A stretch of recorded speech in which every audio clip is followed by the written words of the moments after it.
The rain was a cold, insistent drumbeat against the armored windows of the transport. Inside, the world was a study in sterile, muted grays and the flickering green of digital readouts. For Captain Anya Petrova, the rhythmic thrumming of the engines was a familiar lullaby of purpose, a constant that had defined her life for the last decade. But tonight, it was a hollow, mocking echo of another sound, the gentle patter of raindrops on the roof of her family's home, where, at this very moment, her sister Ilara was supposed to be walking down the aisle. Anya closed her eyes, trying to conjure the image. Ilara in a dress of ivory silk, her laugh lines crinkling around her eyes, her face alight with a joy that only love could ignite. But the memory was thin, easily replaced by the stark reality of her surroundings. The cold weight of her rifle, the feel of the Kevlar against her skin, the faces of her team, all of them ghosts in the flickering light.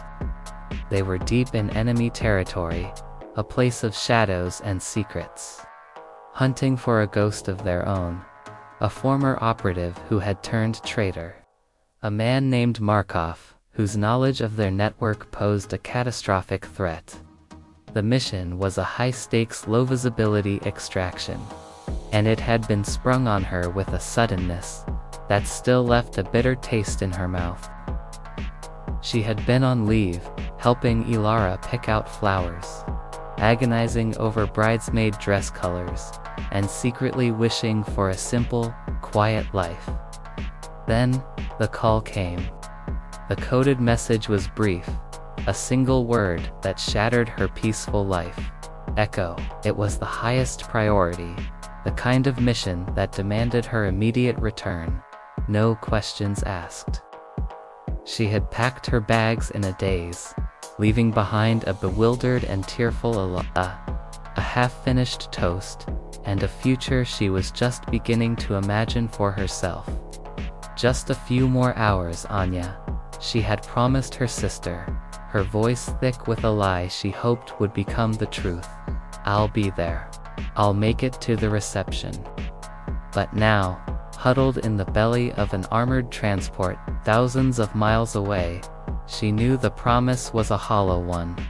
The hours had stretched into days, and the days into a mission that was far more complex and dangerous than anyone had anticipated. Her sister's wedding, a day she had dreamed of since they were children, was now an event she was experiencing through the blurry lurid images her mother had sent her. A single photo of Ilara's tear-streaked face at the altar, with a man named David by her side, a man Anya had only met once. The sight of her sister, so happy and yet so hurt, was a knife twist in her gut. She had chosen her duty over her family, and the cost was a guilt so heavy it threatened to drown her. "How we looking, Captain?" A voice cut through her thoughts. It was Sergeant Miller, her second in command, a man with a face like a weathered stone and eyes that had seen too much. Anya straightened, her professional mask sliding back into place. "Status? Approaching the drop point. Recon drone shows the target's last known location is a derelict warehouse, just as we suspected. No hostiles detected." "Suspicion is not intelligence," Sergeant Anya said, her voice a low, steady command. "Stay sharp. This is Markov. He's a ghost for a reason." She was right. The moment their team disembarked, their boots touching down on the slick, rain-soaked asphalt, the mission went sideways. The warehouse was a ghost town, a meticulously laid trap. A series of timed explosives detonated, not with a bone-shattering force, but with a calculated precision that funneled them into a deadly ambush. The team was pinned down, their position compromised, their mission hanging by a thread. Hours of intense close-quarters combat followed. The sound of gunfire, the sharp crack of grenades, the frantic chatter on the comset, was a brutal ballet of life and death, and Anya was at its center. She moved with a frightening grace, a phantom in the shadows, her training a fluid, deadly instinct. She was no longer just Captain Anya Petrova. She was a weapon, a living extension of her mission. And in that moment, all thought of her sister's wedding, of her life outside the uniform, was gone. Finally, they cornered Markov. He was in a dilapidated office, surrounded by stacks of old files and the dust of a forgotten life. He was a small, wiry man, his eyes burning with a manic desperation. He held a small device in his hand, a trigger to a dirty bomb he had planted somewhere in the city. A final, desperate act of spite. "You can't have me, Anya," he said, a grim smile on his lips. "I'll take the whole city with me." Anya, her face streaked with grime and blood, raised her weapon. Her hand was steady, her eyes were cold. She was about to pull the trigger when Miller's voice came through her earpiece, urgent and filled with a rare panic. "Captain, stand down. The intel was wrong. The device is here, at the warehouse. But it's not a bomb, it's a tracker, a beacon.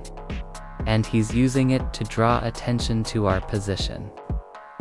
Markov laughed, a sharp, hysterical sound. "Too late, Anya. You're all trapped, and the world will know what you are." Anya didn't hesitate. Her team was her priority.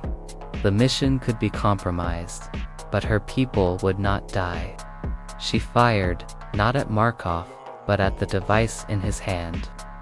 A small piece of electronics exploded in a shower of sparks. The light in Markov's eyes went out. The mission was a failure. The team was exposed, their location compromised, their cover blown, but they were alive. They had survived. As the sun began to rise, a pale, anemic light piercing the gloom, a new message came through Anya's comms. It was a clear, uncoded message, a direct order from the highest level. "Captain Petrova, secure the convoy. Proceed to the coordinates immediately. Do not engage, do not communicate, do not ask questions. The mission is not over. The package is a person. Your target is your sister's wedding." The words hit Anya with the force of a physical blow. The exhaustion, the adrenaline, the grief, it all collided in a single, devastating moment of clarity. This wasn't just a coincidence. Her sister's wedding was a target, a place of vulnerability, a place where a traitor like Markov would strike. He hadn't just been a ghost. He had been a distraction, a phantom, his dirty bomb a lie. He had been using them to draw attention away from his real target. A wedding he knew she would be at. A place where he could strike a final devastating blow against the network he had betrayed. Her presence at the wedding would have been the trigger for a catastrophe, and her absence was the only thing that had saved them all. And now, her orders were to go there. To the place she had promised she would be, a promise she had broken, a promise that had, in a terrible way, saved all the people she loved. The drive was a blur of silence and tension.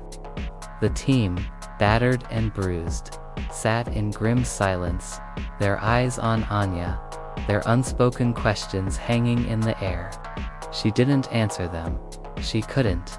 Her mind was a maelstrom of guilt, fear, and a burning, protective rage. She was going to her sister's wedding, not as a guest, but as a guardian, a soldier, a ghost. The convoy of 3 armored transports, their black paint a stark contrast to the verdant countryside, approached the reception hall just as the sun was setting. The hall was an old, converted barn, a place of rustic charm and a simple, honest beauty. The sight of it made Anya's heart ache with a pain she hadn't felt in years. The air was filled with the sound of music and laughter, a world away from the violence and brutality she had just escaped. Anya ordered the convoy to halt at the edge of the property, a respectful distance from the parking lot. She watched from the transport's window as her family and friends spilled out onto the lawn, their faces alight with the happiness of the day. She saw Ilara, her veil gone, her hair a little messy, her face flushed with the kind of joy only a bride could feel. She was dancing with David, their bodies a blur of motion, their smiles wide and unrestrained. She saw her parents, her mother and father, their faces a tapestry of pride and relief. Her mother had a glass of champagne in her hand, her laugh a bright, tinkling sound in the evening air. She saw her friends, the people who knew her as a software engineer, as a quiet, kind woman, but not as Captain Anya Petrova. The contrast was a brutal one. She was a soldier, a ghost, a weapon. They were a family, a community, a life she had once known, and now, she was an intruder, a threat. She was a shadow, and they were the light. She was about to order the team to set up a perimeter, to assume their positions, when the back hatch of her transport opened.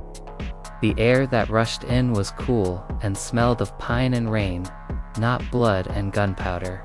A figure stepped into the transport, a tall man in a crisp dress uniform, his shoulders heavy with the weight of rank and responsibility. It was General Vance, her commanding officer. "Captain," he said, his voice calm and even. "I assume you have questions." "Sir," Anya began, her voice hoarse from the dust and violence of the last few days. "What is this? What is going on?" General Vance looked out the window at the wedding reception, a small, kind smile on his lips. "It's all a part of the mission, Captain. The real mission. Your sister's wedding was never the target. It was the cover. Your mission was to be the decoy, to be the threat. We knew Markov would be watching. We knew he would be drawn to you, to the life you'd created. He's been hunting you for months." Anya's mind reeled. But, the intel. The device. The dirty bomb. A ghost, the general said, nodding. Markov thought he had a dirty bomb, but it was a fake. The entire mission was a carefully orchestrated ruse, a ghost hunt designed to flush him out. And you, Captain, were the bait, and the wedding. The wedding was the perfect cover, the perfect distraction. We knew he'd watch you. We knew he'd watch your family. We knew he'd wait for a moment of vulnerability. We had to make him believe that the wedding was the target. We had to make him believe he had you in his crosshairs. But we were the ones who had him. Anya looked out the window again, a new perspective washing over her. The love, the laughter, the joy, it wasn't just a beautiful memory she had missed. It was a meticulously planned operation, a part of her mission. Every moment, every tear, every laugh was a part of a much larger, much more complex plan. She had been a part of it, even in her absence. Her heart, so heavy with guilt, now felt a strange and overwhelming sense of relief. She hadn't just chosen duty over her family. She had chosen her family through her duty. "So, the mission is over?" she asked, her voice a whisper. "The mission is over, Captain," General Vance said, a knowing look in his eyes. "And now, it's time for you to go home." He nodded to her team. They understood. They began to set up a small, discreet perimeter, a silent, unseen shield around the wedding. They were no longer soldiers, but guardians. Anya stepped out of the transport, the cool evening air a balm against her bruised and weary body. She took a deep breath, the scent of pine and rain now mingled with the sweet perfume of fresh-cut flowers. The wedding music, once a distant, mocking echo, now felt like a welcome embrace. She walked toward the reception hall, a ghost returning to the world of the living. Her dress uniform, a symbol of her duty, was now a symbol of her protection. She was no longer just a soldier. She was a sister, a daughter, a friend. She found her mother first, her face a mask of surprise and 1,000 unasked questions. "Anya, what are you doing here? I thought you were—" Anya hugged her, a fierce, desperate embrace. "I'm here, Mom. I'm finally here." She saw Ilara from a distance, her sister's eyes widening in disbelief, then filling with tears of joy.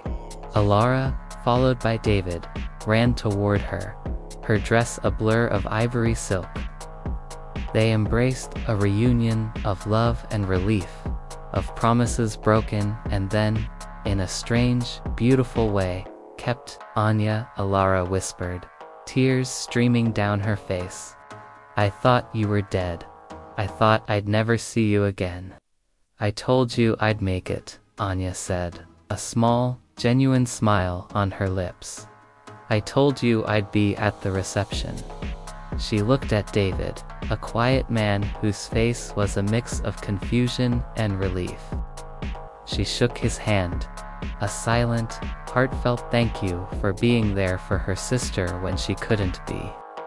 The rest of the night was a blur of celebration and quiet moments. Anya, her uniform still a stark contrast to the elegant dresses and suits of the other guests, felt a sense of belonging she hadn't felt in years. She danced with her father, listened to her mother's stories, and watched as her sister Ilara started her new life. She had missed the wedding for duty, a choice that had haunted her for days. But in the end, her duty had not just protected her country, but had also, in a strange and beautiful twist of fate, protected her family. Her military convoy, a symbol of a dangerous and brutal life, had not come to destroy the wedding, but to guard it. And as she looked at her sister, her face alight with happiness, she knew, with a certainty that was as deep as the love in her heart, that she had been there all along. She had been there in her absence, a silent, unseen guardian, a ghost who had finally come home.